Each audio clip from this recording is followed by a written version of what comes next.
From across the globe, they come with jets. They come to fight. They come to train. They are the best fighter pilots in the world. This week on Truth, Duty, Valour, Exercise Maple Flag wreaks havoc over the vast unrestricted skies of northern Canada, where an all-out war game is about to kick off. Jets on.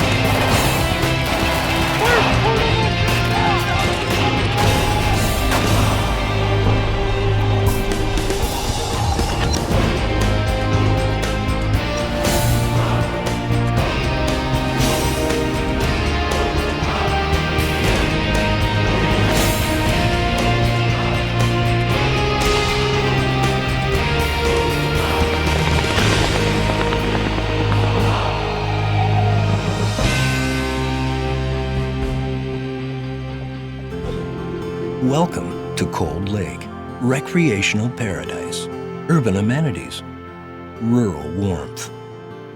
Some come for the beach, some for the small town tranquility. Others come to break the sound barrier. That's right, it's spring and it's time for Exercise Maple Flag, a massive war game held in the skies above northern Alberta. Since 1978, this 4-week multi-nation exercise has brought the best fighter pilots in the world together to fly, fight, and train. Training that is vital to their very survival. How Maple Flag started was in combat in Vietnam. The combat losses were extremely high for what they wanted, and after many studies, they found out that most of the combat losses were in a wingman's first 10 flights in theater. If he made it through his first 10 flights, he'd probably make it through the rest of the war or the rest of his tour there. Because of that, Red Flag evolved in the States, and 2 years after they started in the States, we started one up here. In the 80s, it was 2 exercises per year. In the 90s, it went down to 1 per year, and it's constantly been an international exercise where we have been able to train the junior combat-ready wingman and give him essentially his first 10 combat missions in a simulated environment. This then increases his probability of survivability in a real coalition conflict. If you actually talk to some of the people that were fighting in Kosovo in the war, they came back and they said a lot of those missions they did felt just like Maple Flag. So the training value for this exercise is very important, I think, and it's very good for us to get that exposure, to realize kind of the realities of fighting in a coalition-type force, and we really take a lot out of it.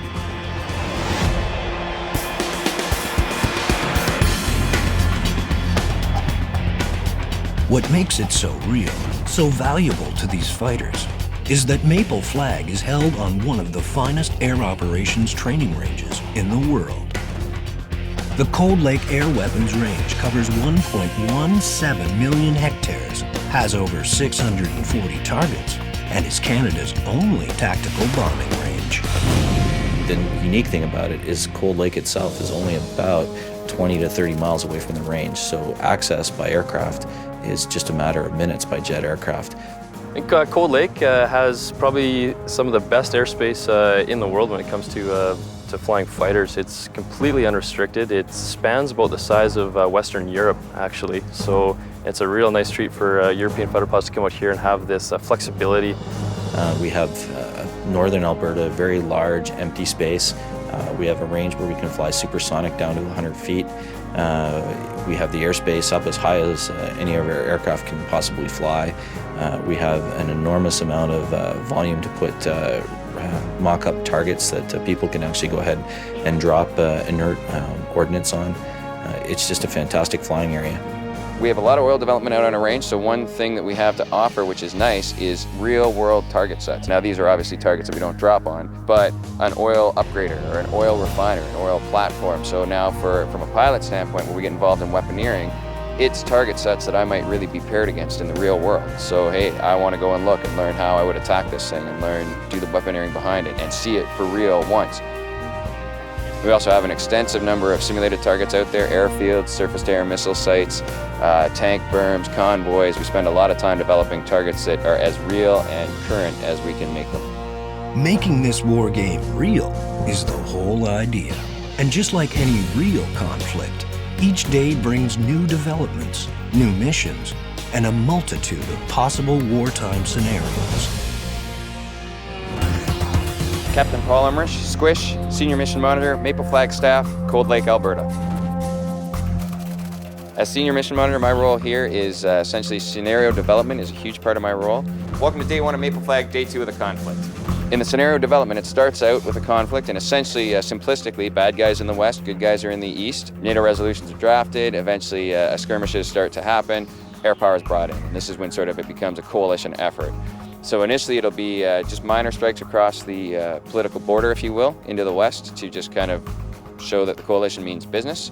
But as it progresses, it starts escalating into full-on warfare, so we'll go deeper and deeper to the west as the war progresses, trying to hit all the military-type targets that you would be looking for and try and keep it as close to a real progression as possible. However, what we're doing is giving, 3 years of war in 10 days. Okay, it sounds like a solid game plan. Adhere to the brief game plan. Your first mission for the Maple Flag launch, the purpose of this mission is to give you a range familiar. That is the overriding factor. We want you to get the air-to-air training and the surface threat training today as well. We're pushing you deep into the western part of the range so you can see the entire range. Realize, that being said, you do have a robust air threat out there today. You are fighting the Adder. We don't train against the Adder much, so think about what that means to you. And that's all I have for comments. Have a good war, gentlemen. You get to sit and try and visualize the way ahead for warfare and where you think it's going. And you also have a lot of leeway to make some fairly interesting scenarios. My satisfaction comes when I put in a new scenario and I get feedback from everyone that, wow, that was fun, or that was a great scenario. Conversely, I also get a lot of feedback if they don't like the scenarios, so you always get the good with the bad. For the past 30 years, the Air Force Tactical Training Center at 4-Wing Cold Lake has hosted Maple Flag, bringing together international air crews, every tactical airframe imaginable, all with an eye towards training. Training for the new era that is coalition warfare.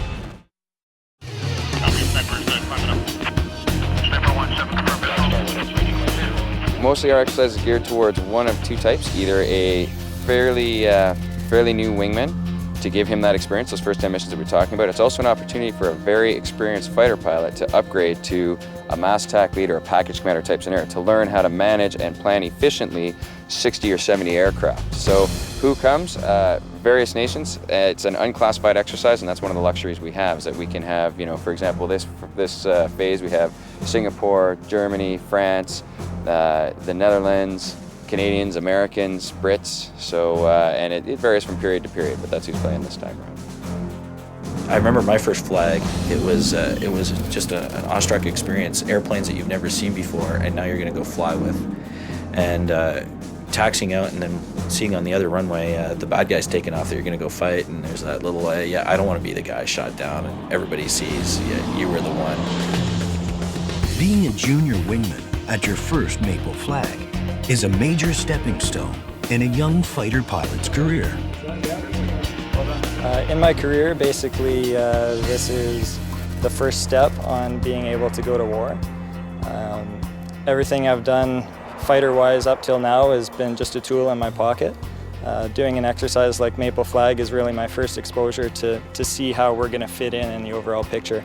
And seeing how complex it can really get out there when you got 10 times the amount of aircraft that we're used to training with, from different nationalities, and with all the support assets as well that we don't normally have here in Cold Lake. Captain Brent Handy, call sign Not. Fresh out of flight school, now flying with the 409 Nighthawk Tactical Fighter Squadron. I've been looking to do this pretty much my conscious life. Started out when I was 12 years old in the Air Cadet program, like a lot of the guys on squadron. Like a lot of kids, either you want to be a hockey player or a fighter pilot, sort of one of those two types of things, and I wasn't very good at hockey, so this is where I ended up. Another rookie with the 409 Nighthawks is Captain Ray L. Erickson, call sign guns. Yeah, Maple Flag is a very intense period of time for us here. Things ramp up a lot. It's a lot more planes than we're used to on any given day. It's definitely a lot more intense. You're working with other countries, and then once you get out there, it is sometimes it's just a matter of hanging on. I became a fighter pilot mostly. I had looked in my uncle's career. He had been a fighter pilot for his entire life, adult life, and some of my biggest memories I had of him were going to the first Gulf War, and started following his career going to RMC. As the planes got bigger and faster, I started liking them more and more, and pretty much really fell in love with the job. And especially once I got on the Hawk, which was the first actual jet that I flew, I was pretty much convinced that was what I wanted to do. Flying at Maple Flag alongside these junior fighters are the elite. Highly experienced fighter pilots looking to upgrade, looking to become fighter weapons instructors. Captain Craig Sharp, call sign Nacho, 409 Nighthawk Squadron, Cold Lake, Alberta, Canada. We often call it FWIC. It stands for the Fighter Weapons Instructor Course, and if you go down to the States, they also call it Top Gun. So that's our version of, I guess, the Top Gun course. And there's 6 of us on the course right now, and it's 5 months long right now, and they teach us at the end of the day to become very good instructors, to learn how to teach and to put that knowledge on to young fighter pilots in the fighter force, and also to become mass attack leads. So we'll be able to lead up to 8 or more fighter jets into a combat theater. Captain Brandon Robinson, call sign Repo from 425 Alouette Squadron in Bagville, Quebec, Canada. In a nutshell, the weapons course is like a PhD of flying fighters, with the caveat that you're learning how to teach. Both Nacho and Repo are heading into their last days on the Fighter Weapons Instructor course.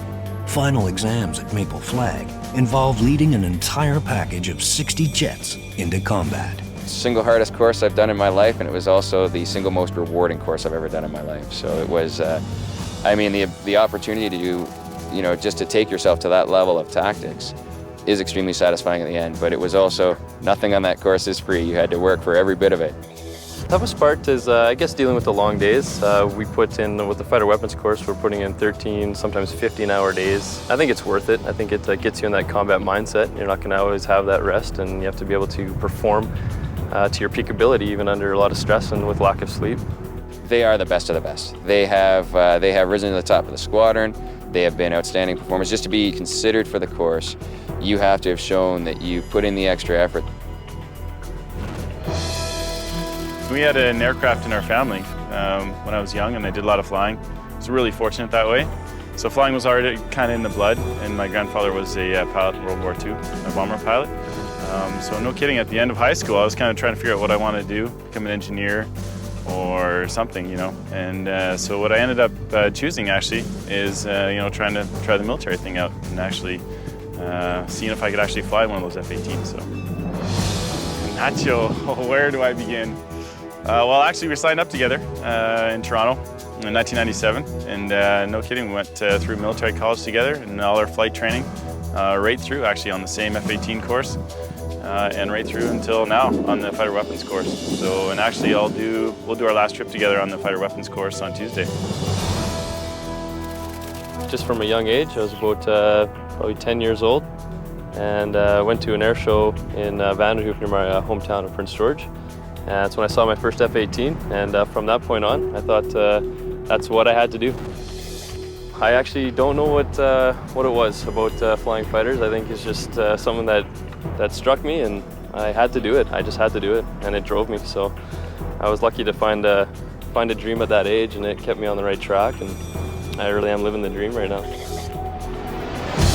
Living the fighter pilot dream means long days and heavy workloads on a good day.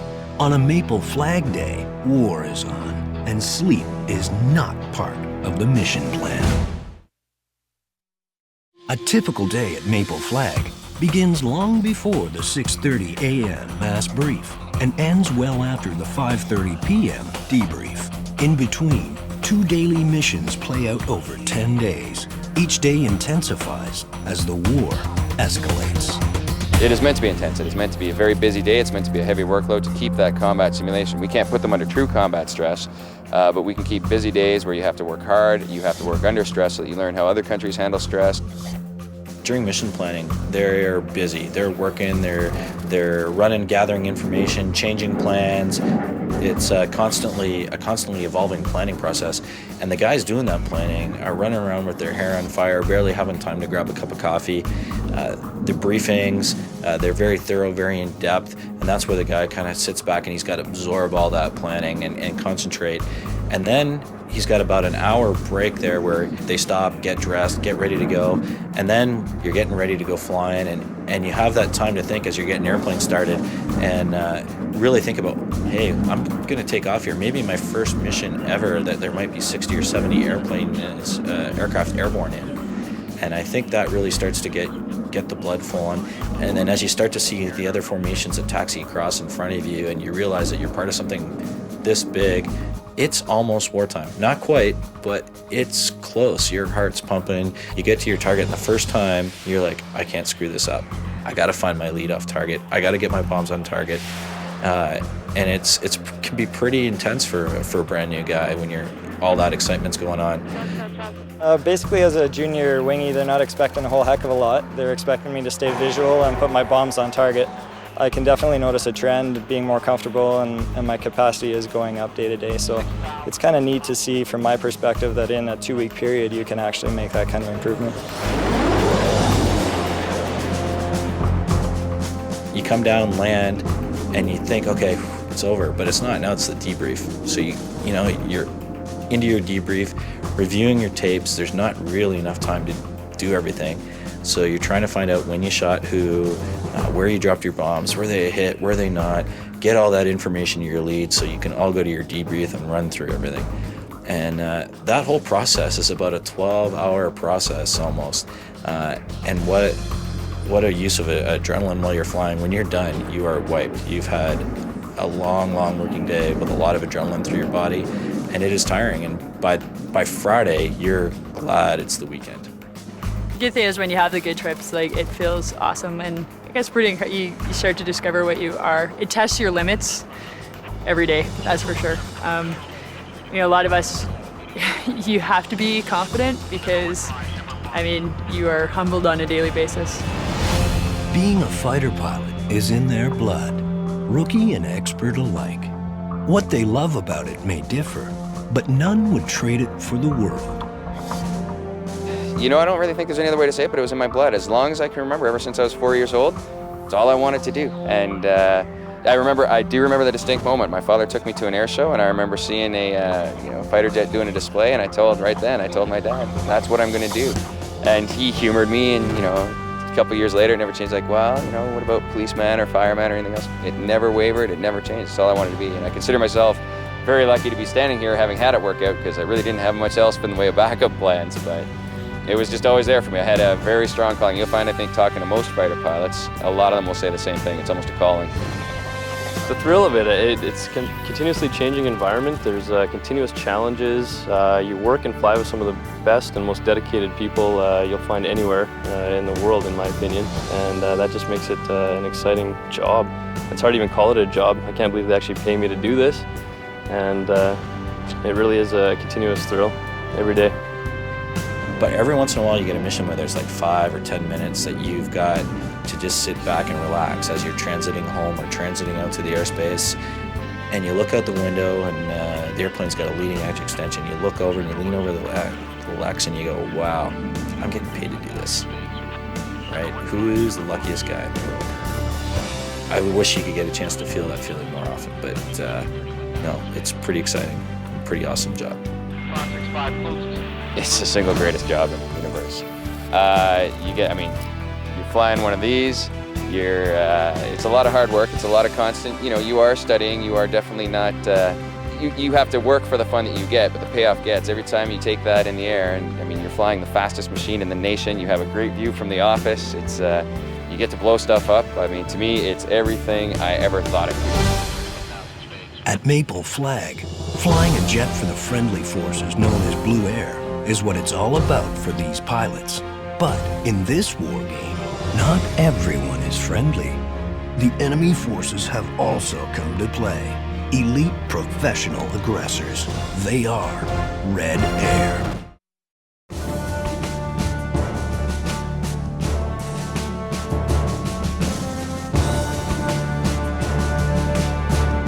Our role is the adversary force. We provide the opposing force to the Allied coalition team here. At Maple Flag, Red Air are the bad guys. Full-time professional adversary forces. They are some of the best fighter pilots in the world. They are the U.S. 64th Aggressor Squadron from Nellis Air Force Base and Canada's top aces. Top Aces, we're a civilian company and built around a recently retired CF-18 pilot with a lot of experience. And we've been participating in Maple Flag for 3 years now, so this is our third year. And what we do is we're an integrated aggressor force with the U.S. aggressor, and we provide Red Air here in Maple Flag.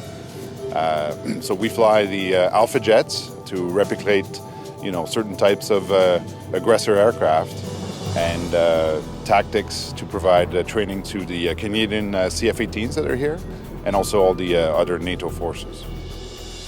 The integrated Red Air forces look and act like the enemy. They paint their jets in camouflage, convene top-secret briefings, and fight to win. We tend to hire more experienced aviators so that they have seen, they've had operational tours and understand what the blue side does. And then we study the threat so that we know what's out there as best we can. We try to replicate that threat as well as teach the threat. What we're going to be doing today is we're playing Red Air. So basically what our job is, we're trying to train the blue forces in some kind of large package environment. So for example, they're going to try and ingress from the east to west to hit targets. And our job is to replicate whatever nation they ask us to replicate its adversaries. And we're going to fly certain profiles, certain weapon envelopes, and we see how the Blue Air guys do against us. We're not about assessing how we do. We always try to do better at providing good training for Blue, but we tend to look at Blue's performance against us, and they've done spectacular this period. Red Air plays a huge role in the Maple Flag learning process. They give their 2 cents at the Blue Air mass briefs, leaving halfway through to devise their own tactics and allow Blue Air to do the same. They attend every debrief to assist in analyzing the lessons learned on the daily missions. Best of all, they have a fighter pilot's dream job. Well, I love it. I've always loved to be a fighter pilot, and all our pilots are the same. It's the true die-hard fighter pilots that are here. So an exercise like Maple Flag is really the summum of training for fighter pilots on both sides, Blue Air or Red Air. So this is really fun. And for me as the president, I don't get to participate in all the exercise, but definitely make a point to come to Maple Flag because that's definitely the top exercise for the year. I love it. It's been great. This is our type of exercise, if you will. This is what the aggressors really bring to the fight. It's going out there and executing some realistic tactics, providing good replication for the opposing forces. So which side usually wins at Maple Flag? The good guys flying Blue Air or the bad guys flying Red Air? There may be some jest and some fun, but no, we're here strictly to provide good training for the coalition forces. It's not about a good day for us is if we're unable to target any of the blue forces and we all die. Then we go home and we sleep good at night knowing our guys know how to get it right. In a simulated war game like Maple Flag, with none of the bullets real and no one actually getting shot down, the only way to know who won in the end is with some very high-tech eyes in the sky. The evolution of Maple Flag and mission planning itself has gone from the basic acetate slide and the whiteboard into currently we have the portable flight planning system, which is absolutely incredible. You've seen on the big screens, and that allows us to take a look at the aircraft in real time prior to the mission in order to achieve the planning. Along with that, various presentation software. Before each mission, the planes are programmed into a computer-generated version of the mission flow the pilots get to see what they're about to do up on the big screen at the mass brief. Before takeoff, each jet is loaded with a GPS pod that sends images back to Cold Lake's Air Force Tactical Training Center. The ACMI pods, they take the information via microwave and send it back to AFTTC, the Air Force Tactical Training Center, to be displayed on the screen. And that provides us with the continuity of learning that the participants require throughout the exercise. So very similar from the pre-mission, the planning, to the demonstration of that, all the way through to post-mission debriefing. The ACMI system, or Air Combat Maneuvering Instrumentation System, tracks and records the position of every aircraft in the skies over Cold Lake, from tankers to jets. The data from each aircraft is merged with the others, giving a complete tactical picture of the entire mission. With a lot of planes in the air from a lot of different countries, it's a perspective that's critical. With today's theater of operations, there's so much going on in the air and on the ground, it can get tainted and mixed very quickly. And it's very important that the forces in the air know where the friendly forces on the ground are and therefore not engage. So the advancements that we're making at Maple Flag, technology-wise and with our training systems, are enabling that type of learning. Without this technology, exercise Maple Flag would be very tough to pull off. But for the Canadian pilots stepping to the flight line, it's the high-tech bird known as the CF-18 Hornet where the real magic happens. The CF-18 Hornet. Multi-role tactical fighter jet. Supersonic turbo-powered aircraft.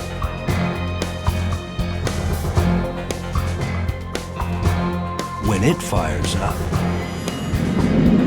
its twin engines shake the earth.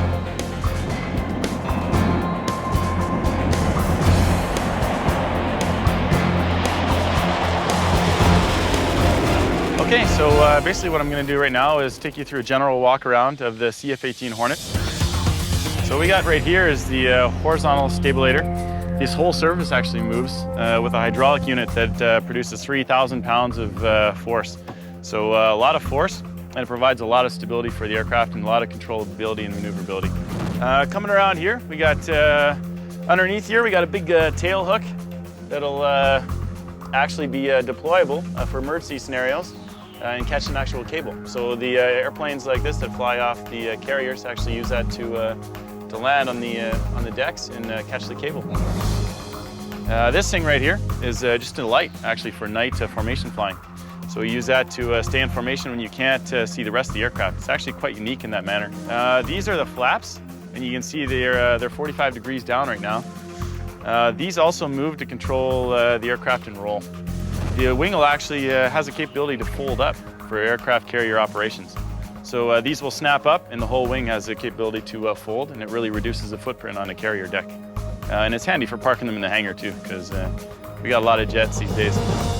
Normally what goes on here is in wartime you'll put an AIM-9 Sidewinder, missile, heat-seeking, and inside is a big nitrogen cooling bottle that keeps the missile seeker head cool so that it has the maximum sensitivity to be able to engage targets. These are really unique to the Hornet actually, the leading edge flaps. These were a very interesting invention that actually allows the Hornet to to fly actually very slowly. So these leading edge flaps will droop at low speeds, provide stability and structural integrity for the wing, as well as increased ability to fly at a very slow speed. Down here, we have the famous F-18 gear system. This was designed for carrier ops, and you can see it's very rugged. So this can really take a beating on landing. It looks a little complicated, and actually there are some serious problems that can happen with the gear. If this little rod bends here on landing, you get what's called a planing link failure. And basically this whole system of linkages right here keeps this wheel in line with the aircraft. In here, we keep the intake covered, because obviously this is where the engine is. It's really critical to keep all kind of foreign objects out of there. Each of these tires is pressurized extremely high with kind of 150 pounds in each nose wheel gear, 250 pounds PSIs in in the main gear. And this is the main linkage for the catapult. So they taxi up, and this thing goes into the catapult, locks in, and the catapult will throw this jet from 0 to 160 knots in a few seconds. And Hornet is really unique in that it can fly at slow speed extremely well. And in a dogfight, a lot of the time it comes down to when two aircraft are very closely matched, who can fly the slowest. Sounds funny. You'd think it'd be the opposite, but who can fly and maneuver the jet at the slowest speed and flush the other jet out in front. And guess what? Then you can shoot them. What else we got here? We got obviously just a standard pitot-static system that's going to measure how fast you're going and the pressure at the altitude that you're flying. An AOA vane, angle of attack. So funny enough, this is actually a pretty critical instrument. Being a fly-by-wire jet, it takes measurements from all these instruments that get fed into the mission computers, and it knows how fast it's going, what angle of attack it's flying at. Then when you put a control input to the computer, it knows how far to deflect the control surfaces to get the required movement. So our radar, our APG-73 is in here, primary fire control radar that's going to provide us that offensive capability to launch beyond visual range missiles and detect targets at longer ranges. And the whole jet held together by this little guy right here. You can see, you know, it's right at the front of the jet. It's quite critical. I've been told that if you actually remove that, the jet falls completely apart. So we make sure that that's tight before every trip, just to make sure we're good for that. And that's pretty much it. The F-18 is probably one of the best fighter jets in the world. It's multi-role capability, so we can fight air-to-air, we can dogfight and shoot missiles beyond visual range as we fight our way into the target with bombs on. So self-escort strike, we try to do it all, and we do train to do it all. So it's quite challenging actually to stay good at both the air-to-air and air-to-ground roles. And the F-18 is just a great platform. It's fly-by-wire, easy to fly, it's fast. It can really dogfight with the best of them, and it can do all that, carry bombs, and you know, it's just a great airplane to fly. The F-18 has 2 engines, so 32,000 pounds of thrust in a clean configuration, so no bombs or pylons or missiles. It could reach about Mach 1.8. Normally with the configurations we fly, we can get it up to maybe Mach 1.2, 1.3, depending on the situation, but quite fast. It can carry up to about 17,000 pounds of fuel with external fuel tanks on board, and in full afterburner will burn 1,000 pounds of fuel a minute. So, quick math in public, taking off, if you just kept an afterburner, 17 minutes, you'd be out of fuel. So it burns fuel at an incredible rate, and when we get into fights, we have to be very careful of how we use the afterburner and keep a real close eye on our fuel. Things I love about it are the complexity, which also, you know, sometimes you hate it. So there's a bit of love-hate going on, but definitely about 99.9% love. So here's the cockpit of the F-18. This one happens to be a modernized F-18, which is the second batch of major upgrades that we're going through. So basic controls, we got the stick, which controls the pitch of the aircraft, and the roll, of course. The rudder is just like any other airplane, stick and rudder, just like everything else. We got 2 throttles here, of course, with 2 engines, and you can see that there's quite a few buttons and controls right on the stick and the throttle. And what that allows is for the pilot not to have to move his hand around while he's flying the aircraft under 5-6 G. You know, your arm gets awfully heavy when you're pulling that kind of G. So I can control the radar, I can control basically all the systems that I would have to employ tactically, I can control without moving my hands from the stick or the throttle. With the upgrades we're getting in the Hornet now, it's really incredible. It's almost turning into kind of a Star Wars situation. We have amazing technology, new radar software, new weapon systems, all color digital screens. We're on data links, so the airplanes can actually talk to each other. And right now it's really learning how to filter the information and figure out what's important and what's not, because it's just getting so busy.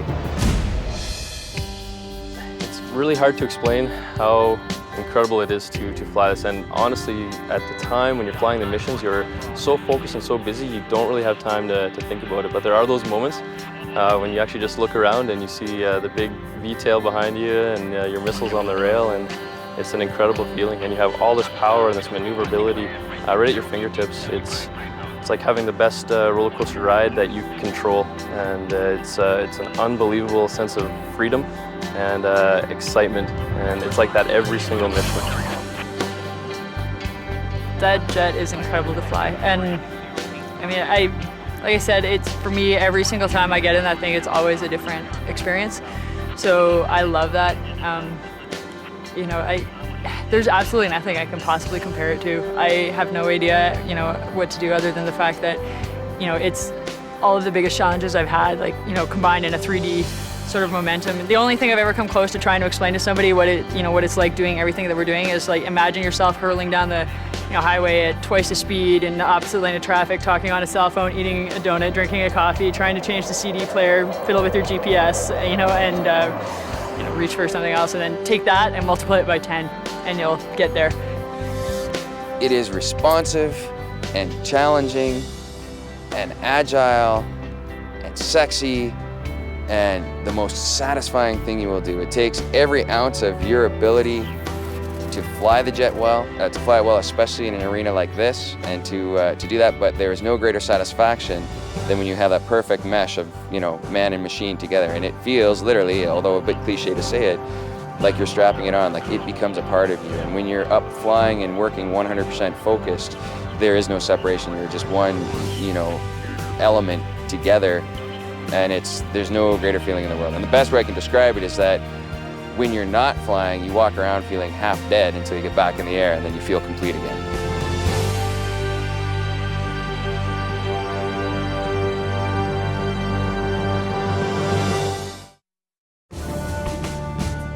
Maple Flag is all about jets, fighter pilots, and more jets. Or is it? Behind every Hornet, every Viper, and every Eagle, there's someone who loves that jet just as much as any pilot. There's a maintainer. Love it. This is the best job ever for me. I love working around aircraft. Every time a jet goes over, I'm like, woohoo! I'm like a kid in a candy shop. As in a nutshell, we're pretty much like NASCAR pit crew. We're responsible for making sure the jet is serviceable, ready for flight. We get the pilots ready. Well, the pilots get themselves ready, really. We just get the jet ready for the pilots. Launch him, he's gone. When we just wait around till he comes back. We do, obviously, other jets while we're waiting. He comes back, we park him, and then we do all the stuff that's required to put this thing to bed for the night or to turn it around for the next flight going out. And that's our day. Basically, you got to be able to think logically, be able to fix, like working with your hands, doing those kinds of things. That's pretty much what we do. And also, obviously, working in the great outdoors.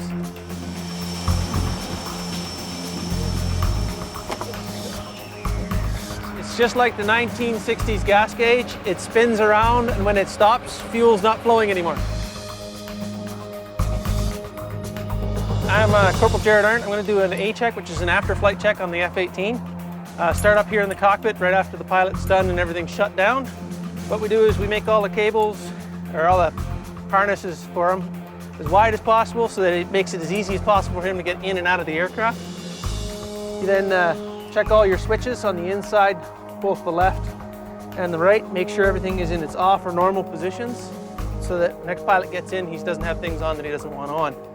Go down the seat, you're making sure that there's nothing broken. Everything's that's supposed to be lock wired, which is this little stuff here. And then you're checking for FOD, which is your foreign object debris. Down both sides of the cockpit and all the way up to where his feet are. So the next thing we check is to walk the wing. You just, exactly as it sounds, you're walking the wing. You're looking for any missing screws or holes or damage down the wing. And then you're going to move to the tail. Lean out over the tail and you're looking at your light outside, making sure there's no fuel in it. So for the bottom part, we're going to start with the nose. It's a big high-powered radar, so you're looking for any scorching marks, indicate that the radar's not working right. Go down, you're checking your antennas, your angle of attack vane, your pitot-static tubes.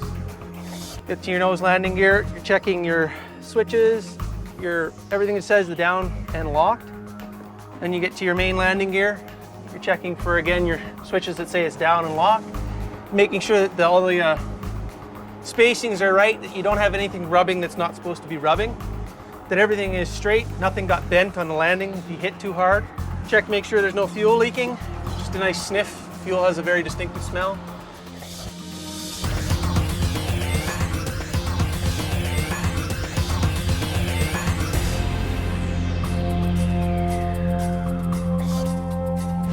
Hey Guy, you want to go jump the engine? It's Corporal. So what Guy's going to do in there is he's actually going to go and check the internal of the engine, the actual internal blades. He's going to give them a spin and look at each individual one. Because if the pilot did ingest a bird, he may not have seen the bird when it went in, but we'll see evidence of a bird going in there. Thanks, Guy. Generally, we have checks and rechecks on everything so that if someone does miss something, somebody else is going to catch it. So that, because you don't want something breaking when you're at 50,000 feet and go, whoop, I'm missing a left wing suddenly. That would be a bad thing. So we always have checks and redundancies to everything we do so that when we do something, somebody else is going to check it again so that it's good to go. There's a lot of standards that are set in place and a lot of procedures, and we always expect each other, whether you're pilot to pilot or pilot to ground crew, we expect each other to be following those procedures. And you know, there's a lot on our plates and there's a lot on their plates, and there's a lot of airplanes taxiing around and lots going on, so the ball can get dropped, but that's why we have the procedures in place and people are checking and cross-checking each other's work. So generally, you know, we've had a good run here and we haven't had too many incidents at all, and that's thanks to the, you know, following the procedures and looking out for each other, really. Yeah, my job here is going to be the same no matter whether I'm in Cold Lake, Comox, Afghanistan, Iraq, it doesn't matter. I'm going to do the same exact job, be it Maple Flag, be it middle of August and nobody else is around. It's going to be the same job for me no matter where I go. For us, we have probably the best ground crew around. They're doing so much with so little, if that makes any sense. They have so much responsibility and they're trying to do so much with aging aircraft and new upgrades, and they're very short-staffed. And the men and women that work behind these aircraft that get us flying at the end of the day are incredible people, and they deserve a lot of our respect. It's definitely one of mutual respect.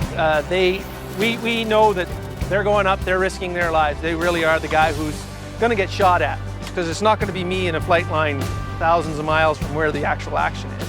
It's going to be him. But he also knows that we're the ones that are going to be the ones fixing his jet, making sure that when he goes up, if he does get shot at, he can get out of there.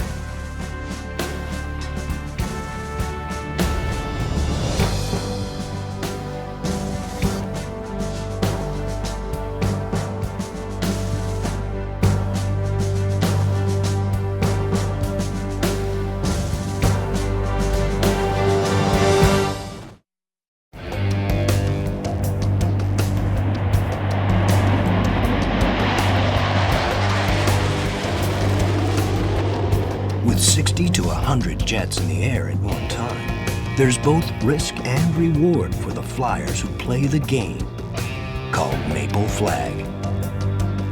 It's true the stakes are high here. There is a risk involved with Maple Flag. There's a risk anytime with fighters. I mean, that risk we've all accepted and made our peace with. And that is not that we are all adrenaline junkies, but that is part of what makes the job worthwhile, is that a select few get to do it, and it does have its inherent risks. That's part of why the job is sort of a sexy job, really, is you get to, you know, fly something that not everyone can fly. There's not a flight in any airplane, really, and specifically in a fighter, that you can't take something away from it. Whether it's your mistake or a mistake that somebody in your formation makes, or not necessarily a mistake, but doing something better. You can always take stuff away, and when you get 60 airplanes in the air, there's definitely lots to take away from those flights. Only a fool thinks they have their tactics all figured out. You can learn from everybody. You can discount what you don't like and certainly hoist on board what you like. All of it is a perishable skill. You know, if you're not doing it all the time, you get in there and, you know, like you're sitting there and you're like, it's a foreign place. If you haven't been there for a while, it takes a little bit to catch back up to the plane again. It travels pretty fast. It sometimes will leave us behind.